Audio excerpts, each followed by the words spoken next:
ඔබ සම සාදරයෙන් පිළිගන්නවා. ආයුබෝවන් සුබ දවසක්. මම සීජේ අමරතුංග. අපි මේ channel එකේ කතා කරන්නේ දේශපාලන ආර්ථික කරුණු කියලා ඔබ දන්නවා. නමුත් ඒ වගේම අතවසම් ප්‍රධාන දේශපාලන කාරණයක් බවට පත් වෙලා තියෙනවා මීගොම්නි බන්ධනාගාරයේ සිද්ධ වෙච්ච මිනිස් ඝාතනය. මම මිනිස් ඝාතනයක් කියලා තමයි කියන්නේ. මොකද ඒක හුදෙක් කණ්ඩායම් ගැටුමක් කියලා කියන්නට ආණ්ඩුව උත්සාහ කරන නමුත් අපට පේන විදිහට නම් ඒක ඊට වඩා බරපතල කාරණයක්. මේකේ රාජ්‍ය වගකිය යුතු රාජ්‍යයේ මේවපු යම්කිසි මිනි මර්මයක් හැටියට මේක හඳුන්වන්නට පුළුවන් කියලා තමයි අපිට පේන්න තියෙන්නේ. අපි මේ කතන්දරයට ප්‍රවේශ වෙන්න කලින් අපි බැලුවොත් කොහොමද සිරකරුවන් ගතර ආණ්ඩුව කියන්නේ සා බන්ධනාගාර දෙපාර්තමේන්තුව කියන්නේ මොකද්ද? ඔවුන්ගේ පාටය ආදර්ශ පාටය සිරකරුවෝද මිනිස්සුයෝ කියලා. නම් අත්වශයෙන්ම සිරකරුවන්ට මනුෂ්‍යයන්ට ලෙස සලකනවාද කියන එක පිළිබඳ බරපතල ගැටලුවක් තියෙනවා. ඒ වගේම තමයි මේ සිරකරුවෝ කියලා ඉන්න කට්ටිය අපරාධකාරයෝම නෙවෙයි. රඳුම් නියෝගයට ඉන්න පිරිසක් ඉන්නවා. ඒ අතර ඉන්නවා විශාල පිරිසක් ඉන්නවා. සෑහෙන පිරිසක් ඉන්නවා. ඊටාම වැරදි විදියට අත්අඩංගුවට අරගෙන සිරගත කරපු පිරිස ඉන්නවා කියලා අපි තාම හොඳින් දන්නවා. ඒවා දැන් සමහර ඒවා හෙළිදරව් වෙලා තියෙනවා. සමහර දේවල් වලදී මානව හිමිකම් සංවිධාන මැදිහත් වෙලා නඩු පවර්ලා උන්ගේ නිදොස් පාය ඔප්පු කරගෙන තියෙනවා. ඒ වගේ දේවල් සිද්ධ වෙලා තියෙනවා. දැන් බොහෝ විට පොලිසිය කරන දෙයක් තමයි පොලිසියට යම් කිසි විදිහකින් පොලිසියත් එක්ක ගැටුමක් ඇති කරගත්තොත් තරුණියෙක් හෝ කාන්තාවක් හෝ කවුරු හරි කෙනෙක් ගෙනල්ලා කුඩු ටිකක් දාලා උසාවියට ඉදිරිපත් කරලා රිමාන්ඩ් කරනවා. ඒකට කියන්නේ 54 ගන්නවා කියලා. ඒ කියන්නේ ඒ පනතේ 54 වෙනි වගන්තියටදී තමයි ඔවුන් මේ උසාවියට දාන්නේ. එතකොට උසාවියට බෑ ඒකට අප දෙන්න බෑ. අනිවාර්යෙන් රිමාන්ඩ් කර යුතුයි. ඊට පස්සේ මේක ගිහිල්ලා අවුරුද්දක් විතර යනවා ගිහිල්ලා රස පරීක්ෂක වාර්තා වෙන්න. රස පරීක්ෂක වාර්තාව සමහරට කියනවා නෑ මෙතන තියෙන්නේ පවුඩර් නැත්නම් මේවා පාම් පිටි කියලා කියනවා. නමුත් අර අවුරුද්දකට වැඩි කාලයක් අර තරුණිය හෝ කාන්තාව සිරගතව ඒ සිර දඬුවම් විඳින්නට සිද්ධ වෙලා තියෙනවා. මේක දැන් සාමාන්‍ය තත්ත්වයක් බවට පත් වෙලා තියෙනවා. ඒ විතරක් නෙවෙයි දැන් වෙනකොට අපිට පේන්න තියෙනවා අල්ලස් කොමිසම සහ අපරාධ පරීක්ෂණ දෙපාර්තමේන්තුවත් දැන් කරගෙන යන ඇතම් පරීක්ෂණවලදී ඔවුන් යන්තම් මොකක් හරි පොටක් පවාදාගෙන දේශපාලනඥයින් සහ වෙනත් අය සිරගත කරන්නට උත්සාහ කරනවා කියන එක අපිට තාම පැහැදිලිව පේන්න තියෙනවා. ඒ නිසා ඒකට එක හේතුවක් තමයි මේ දේශපාලනඥයින් විසින් වරින් වර මේ නීති හදලා තියෙනවා යම් යම් අපරාධ පිටු දකින්නට කියලා අප දෙන්නට බැරි වෙන්න. දැන් කුඩු ළඟ තිබිලා වුණයි කියලා පොලිසියෙන් කිව්වොත් අප දෙන්නට බැරි වෙන්න නීති හදලා තියෙනවා. එතකොට මේක පසුගිය කාලේ තාත් වැඩි දියුණු කරලා තියෙනවා. සාමාන්‍ය මහස්ත්‍රාත්වරයෙකුට නෙවෙයි මහාධිකරණයකට නඩු දෙන්න අප දෙන්න බැරි තත්ත්වයට පත් කරලා තියෙනවා. කුඩු ග්‍රෑම් 10කට වඩා තිබුණයි කියලා පොලිසියෙන් ඉදිරිපත් කරනවා. ඉතින් පොලිසිය මේක පාවිච්චි කරලා තියෙනවා ඔවුන්ගේ ශක්තිය ගොඩනගා ගන්න සහ තමන්ට එරෙහිවන විවිධ පිරිස් මඩලන්නට මේක පාවිච්චි කරලා තියෙනවා කියලා ඉතාම පැහැදිලි සාක්ෂි දෙනවා. මේ පසුගිය දිනක අපිට ඒ වගේ තවත් කාරණයක් ආරංචි වුණා. අනුරාධපුර ඔයාමඩුව ප්‍රදේශයේ යම් කිසි ප්‍රශ්නයකදී කෙනෙක්ව අත්අඩංගුවට ගන්න ගිය වෙලාවක කාන්තාවක් ඒකට විරුද්ධව ඉදිරියට ඇවිල්ලා පොලිසියත් එක්ක බහිම්බස් වීම නිසා ඇය අරගෙන ඇවිල්ලා කුඩු අත්අඩංගුවට ගත්තයි කියලා රිමාන්ඩ් බන්ධනාගාරගත කරලා තියෙනවා. මේ වගේ සිදුවීම් දැන් මේ මානව හිමිකම් සංවිධාන වලට ආරංචි වෙන දේවල්. ඒ වගේම තමයි හලාවත ප්‍රදේශයේ මේ වගේම සිදුවීම් නිසා පොලිස් නිලධාරීන් 3 දෙනෙකුගේ වැඩතහනම් කරපු සිද්ධියකුත් පසුගිය දවස්වල අපිට ආරංචි වුණා. ඒ නිසා මතක තියාගන්න මේ හිරගෙවල් වල සියලු දෙනා එකට දාලා තියෙන්නේ මෙතන අපරාධකාරයෙක් ඉන්නවා, අහිංසකයෙක් ඉන්නවා, ඇතැම් විට සුළු අපරාධකාරයෙක් ඉන්නවා. දඩ ගෙවා ගන්නට බැරුව සමහරට දිගට සිරගත වෙලා ඉන්න සිද්ධ වෙච්ච අසරණියෙක් ඉන්නවා කියන එක අපිට තේරුම් ගන්නට ඕනේ. ඊළඟට දැන් අපි බලමු මොවුන්ට කොහොමද අපරාධ පරීක්ෂා බන්ධනාගාර දෙපාර්තමේන්තුව සලකන්නේ කියලා. වෙන දෙයක් කතා කරන්න දෙයක් නැහැ. 11,000ක බන්ධනාගාරවල ඉන්න ඉඩ තියෙන්නේ දැන් 42,000ක් ඒකට දාලා තියෙනවා. ඒ කියන්නේ එක්කෙනෙක් ඉන්න තැනකට 4 දෙනෙක් දාලා තියෙනවා. දැන් මීගොම්මේ බන්ධනාගාරයේ ඉන්න පුළුවන්කම තියෙන්නේ 9,000ටයි 2,400ක් දාලා තියෙනවා. එතකොට අත් වශයෙන්ම මේ ගණන් බැලුවාම අර මිනි වලක තරම්වත් ඉඩක් ඉතුරු වෙන්නේ නැහැ එක්කෙනෙක් එක සමයකට කියන එක ඉතාම පැහැදිලි. එතකොට මොවුන්ට නිදා ගන්න වෙලා තියෙන්නේ එකට කියන්නේ සාඩින් පැඩ් කරනවා කියලා එකට පේලි ගහලා එකිනෙක තද වෙලා තමයි නිදා ගන්න වෙලා තියෙන්නේ. ඒකත් සමහර තැන්වලදී කරන්න වෙලා තියෙන්නේ shift කමකට කට්ටියක් නිදා ගන්නකොට කට්ටියකට ඇරලා ඉන්න සිද්ධ වෙන ඒ වගේ තත්ත්වයක් තමයි මේකේ තියෙන්නේ. ඒ වගේම තමයි තවත් අසාධාරණයෙන් ගොඩකුත් බන්ධනාගාරවල තියෙන සිද්ධ වෙනවා කියන එක අපිට පැහැදිලිව තොරතුරු දෙනවා. මෙතෙන්දී මම කතා කරන්නේ අත් වශයෙන්ම තරුණ කාලේ කෙටි කාලයක් දේශපාලන හේතු නිසා රිමාන්ඩ් වල හිටපු කෙනෙක් විදියට ඊළඟට පසු කාලීනව පාතාලයේ පිරිස සමග ජනමාධ්‍යවේදියෙක් විදියට තිබ්බ සම්බන්ධකම් ලැබපු අත්දැකීම් කඩුවෙල වසන්ත කලු අජිත් වික්ටර් කලු රාජා වගේ අය ආශ්‍රය කරලා තියෙනවා. ඒ වගේම තමයි ජනමාධ්‍යවේදියෙක් විදියට මම සෑහෙන කාලයක් තිස්සේ මේ වගේ දේවල් පිළිබඳව සිවිල් නිසා ඒ පිළිබඳව කටයුතු කරලා තියෙනවා. ඉතින් මේ නිසා මම දන්නවා බන්ධනාගාරවල විශාල ලෙස අසාධාරණ සිද්ධ වෙනවා. කැම්ප් බීම ලබා දීමේදී පහසුකම් වුන්ට නැහැ. ඒ පහසුකම් ලබා දීමේදී ප්‍රශ්න තියෙනවා. ඊළඟට වෛද්‍ය පහසුකම් ලබා දීමේදී ප්‍රශ්න තියෙනවා. එතකොට නිලධාරීන්ට අතන් විතරයි නිලධාරීන්ුත් මදි මේ වැඩ කරගෙන යන්නට මේ දාලා තියෙන ධාරිතාවත් එක්ක. එතකොට නිලධාරීන් ඒ නිසා විවිධ ක්‍රියාමාර්ග ගන්නවා. ඒ තාත්තේ කලමනාකරණය කරගන්නට. එතකොට එතෙන්දී අතන් පිට බොහෝ විට මේ රඳවියන්ගේ නැත්නම් සිරකතුරුන්ගේ අවශ්‍යතාවයන් පිළිබඳව සැලකිල්ලක් දැක්වෙන්නේ නැති තත්ත්වයක් නැති වෙනවා.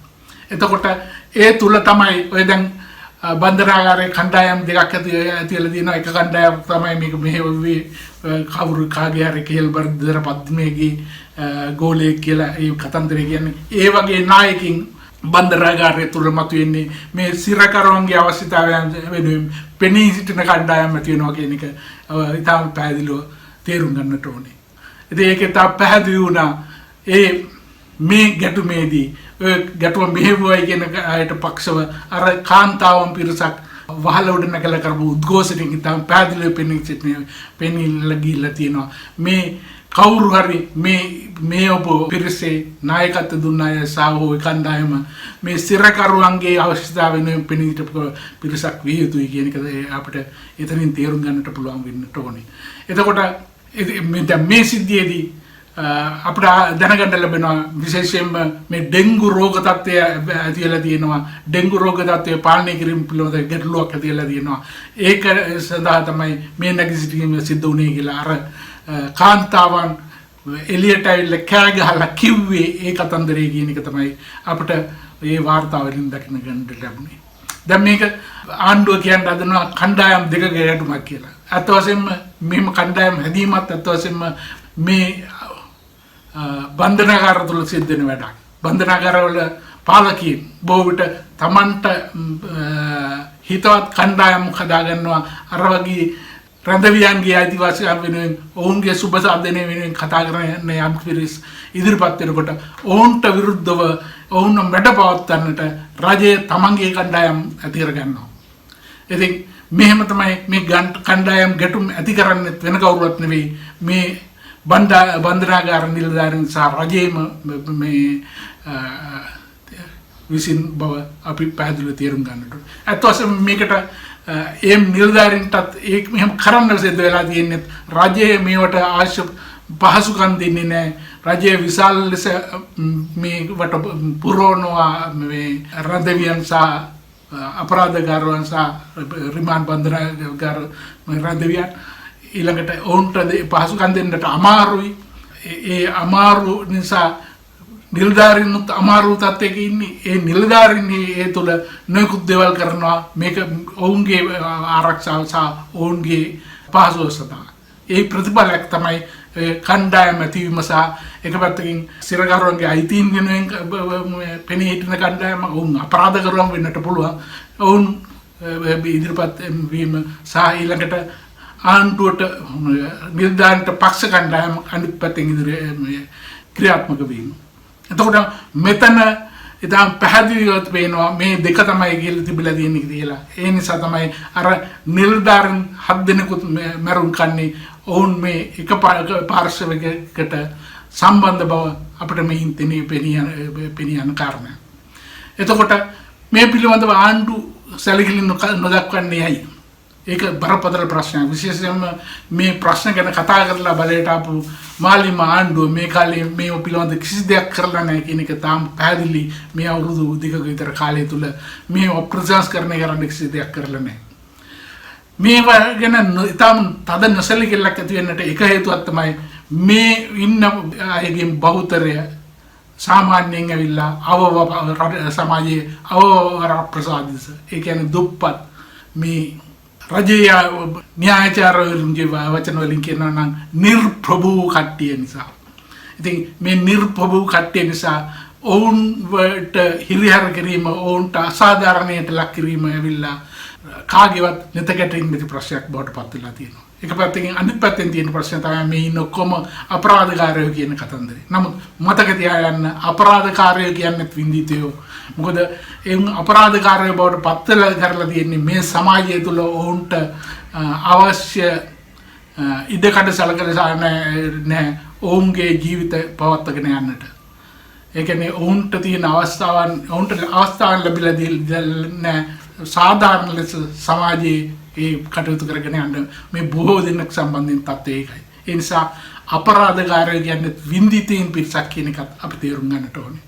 ඉතින් මේ තත්ත්වය යටතේ මේ බන්ධනාගාර රදිවන්ට නොයෙකුත් සිද්ධ වෙන අසාධාරණ මේදී නම් ඩෙන්ගු රෝග තත්ත්වයන්ට ගෙදර වෙන තත්ත්වයක් ඇතිවීම, ඒකට නිසි ප්‍රියවර නොගැනීම, ඒ වගේ දේවල් නිසා ඇති වෙන කැරල්ල තමන්ගේ අතකොළු ලෙස යොදා ගන්න පිරිසදලා මඩ පවත්වන්නට යාම සහ ඒ අවසාන ප්‍රතිඵල ඔවුන්ගේ විශාල පිරිසක් ඝාතනයට ලක්වීම ඇවිල්ලා මේක රාජ්‍ය මෙහෙව් මිනිමරුමක් විදිහට තමයි අපිට හඳුන්වන්නට සිද්ධ වෙන්නේ. ඒ නිසා මේ පිළිබඳව කෙලින්ම රාජ්‍ය වගකිය යුතුයි.